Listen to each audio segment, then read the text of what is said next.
भक्तमाल ग्रंथ के जो रचनाकार हैं ये पूज्य श्री नाभादास जी हैं। नाभादास जी का पुराना नाम, पूर्व का नाम था नारायण दास। ये दक्षिण भारत में जन्म लेते हैं, हनुमान वंश में जन्म लेते हैं।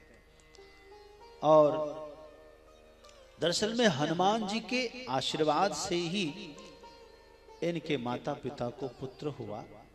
तो हनुमान वंश, इसलिए इनके आराध्य देव, इनके वंश के आराध्य देव हनुमान जी हैं। इन वंश ने, इनके परिवार वालों ने हनुमान जी को ही अपना आदर्श पुरुष मान लिया। और जन्म के बाद भी इन्होंने अपने आंख नहीं खोली। नाभादास जी ने, इनकी आंखें बंद थी। बहुत कोशिश के बाद भी इनकी आंख जब न खुली और इनके गांव में अकाल पड़ गया, पानी के अभाव में कोई फसल नहीं होती थी, सब लोग गांव छोड़ छोड़ कर जाने लगे। तो इनकी माताजी, इनके पिताजी गुजर जाने के बाद जैसे तैसे अपने घर परिवार चला रही थी। जब सब लोग जाने लगे तो उन्होंने भी यहां से जाने का फैसला किया कि हम भी यहां से चले जाएंगे। तो जाने लगी। बेटे, एक ही बेटा है, उसका नाम है अभी छोटा सा, हनुमान ही नाम रख दिया इसका। एक जंगल में होकर गुजर रही थी और बहुत प्यासी थी, कुछ खाई नहीं थी, कुछ था ही नहीं खाने के लिए, और उस क्षेत्र में पानी भी नहीं था। तो प्यास के कारण कंठ सूखने लगा। बालक तो तड़पने लगा, माँ माँ कुछ दो। तो बालक को बिठाया कि बेटा तुम यहाँ बैठो, मैं कहीं से पानी लेकर आती हूँ। और नाभादास जी की माताजी पानी के लिए इधर उधर भटकने लगी, लेकिन पानी कहीं मिला ही नहीं। घूमते घूमते घूमते आखिर में वो गिर गई। अब उनको लगा कि शरीर अब बचने वाला नहीं है, क्या करें? अपने पुत्र को किसके हाथों सौंप करके हम दुनिया से जाएं? प्राण निकल जाएगा, मेरे पुत्र की रक्षा कौन करेगा? आखिर में उसको समझ में आया कि सबका रक्षा करने वाला श्री राम है। कौन है? भगवान है। अपने पुत्र को मैं भगवान के हाथों में सुपुर्द करके अब शरीर को छोड़कर परलोक चली जाऊंगी।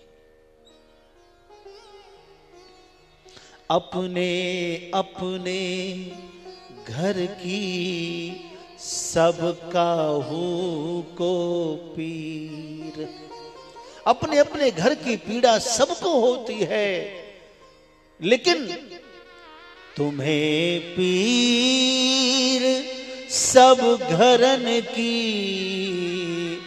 धन्य धन्य श्री रघुवीर।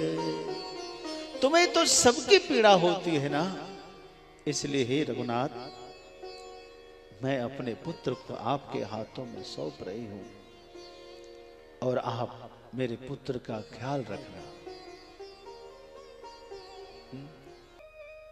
हे राम जी, हे ठाकुर जी, हे रघुनाथ जी, आप तो सबके घट घट की जानने वाले हैं। मेरे लाल की रक्षा करना। मैं आपके चरणों में समर्पित कर रहा हूं अपने लाल को, और भौतिक देह का परित्याग कर दिया। मां तो स्वर्ग चली गई। अब जिनके चरणों में सुपुर्द किया ऐसे ठाकुर जी भगवान श्री राम जी, उसी समय में दो संत उधर से गुजर रहे हैं। हाँ, श्री कृष्ण पयहारी दास जी, श्री कृष्ण दास जी पयहारी के दो शिष्य हैं, संत श्री किलह स्वामी और संत श्री अग्रदास जी, किलहदास और अग्रदास, पयहारी बाबा के, कृष्णदास पयहारी के दो शिष्य, और श्री कृष्ण पयहारी दास पयहारी जी अनंतानंदाचार्य के शिष्य हैं, और अनंतानंदाचार्य जगत गुरु रामानंदाचार्य के शिष्य। तो रामानंदाचार्य जी के प्रधान शिष्य अनंतानंदाचार्य, अनंतानंदाचार्य के प्रधान शिष्य श्री कृष्णदास पयहारी जी, उनके दो प्रधान शिष्य हैं श्री किलहदास जी और श्री अग्रदास जी। दोनों संत आ रहे थे। दो रास्ते थे, एक रास्ता शहर होके जाता था, गांव होके, एक रास्ता जंगल होकर जा रहा था। तो मन में विचार आया कि सायं का समय है, जंगल के रास्ते न जाकर हम गांव के रास्ते जाएंगे। कि उसी समय आकाशवाणी होती है, हे महापुरुष आप जंगल के रास्ते जाएं, एक रत्न की प्राप्ति होगी, आपको बहुत कीमती रत्न मिलेगा। संत सोच रहे थे ये आवाज तो कोई सामान्य आवाज नहीं है, इसमें बहुत आकर्षण है और स्पष्ट शब्द है कि आप जंगल के मार्ग से जाएं। दोनों संतों ने कहा चाहे जो भी हो, अब तो हम जंगल के रास्ते से जाएंगे, और जंगल के रास्ते से ही जाने लगे। और वहां पहुंचे जहां उस बालक को रोते हुए शब्द सुना, देखा। बालक के पास आए, संतों ने प्रश्न किया। हाँ, उस समय बालक प्रार्थना कर रहा था प्रभु से, सुन के करुण पुकार प्रभु, दीन बंधु भगवंत, ऐसी कीन्ही प्रेरणा, आए गए दो संत। ऐसी प्रेरणा हुई कि उसी क्षण दोनों संत वहां पहुंच गए।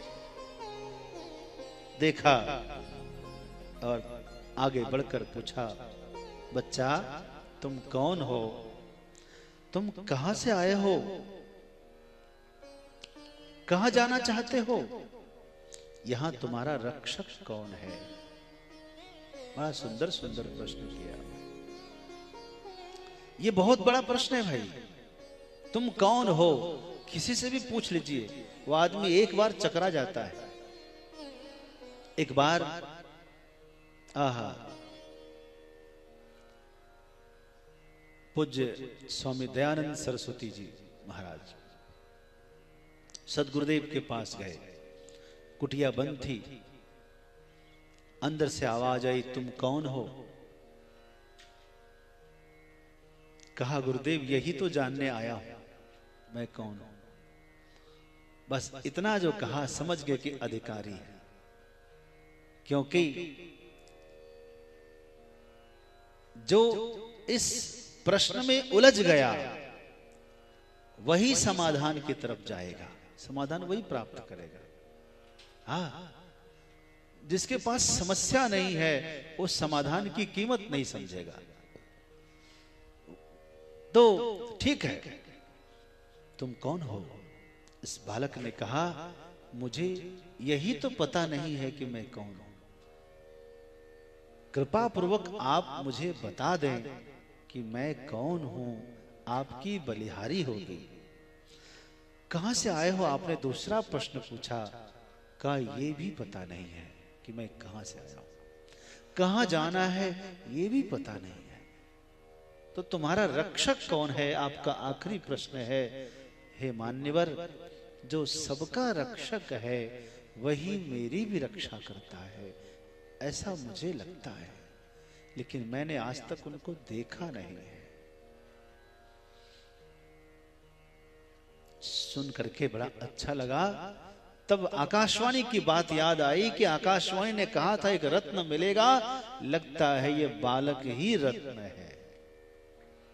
अच्छा, यहां तुम्हारा तो तुम्हारे माता पिता तो नहीं है, तो क्या तुम हम लोगों के साथ चलोगे? कहा जी सरकार। एकदम तैयार हो गए। तो उन बालक को लिया, गोदी में बिठाए पूज्य श्री अग्रदास देवाचार्य।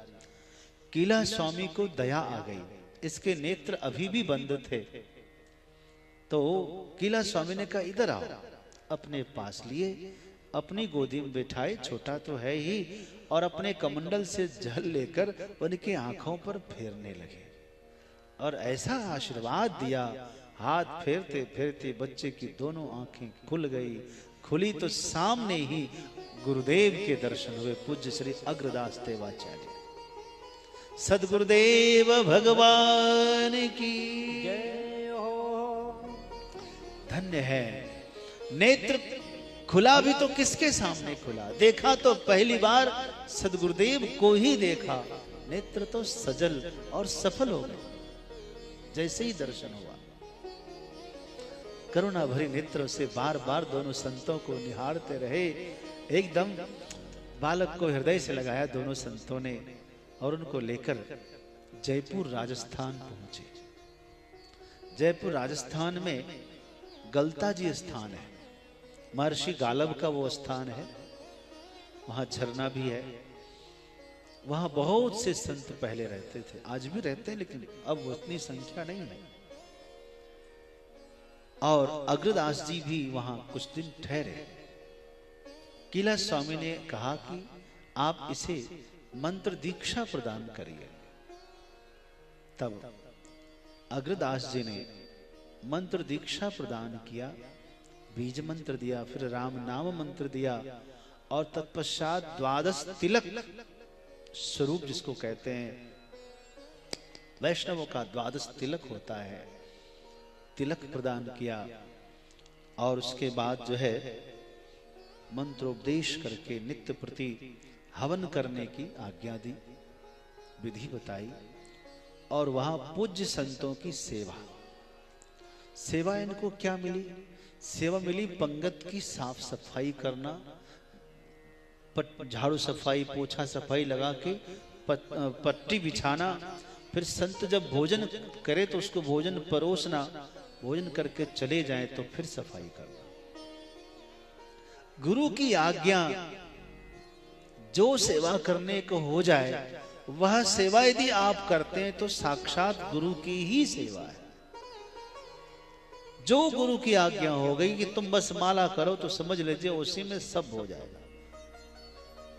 गुरु जी ने कह दिया कि तुम यहां सफाई करो, यहां तुम खड़े रह जाओ, समझना वही हमारी तपस्या है, वही हमारी भक्ति है। जो गुरु की आज्ञा हो जाए। हाँ, तो पूज्य श्री नावाधीश जी का नाम रखा नारायण दास उस समय शुरू में।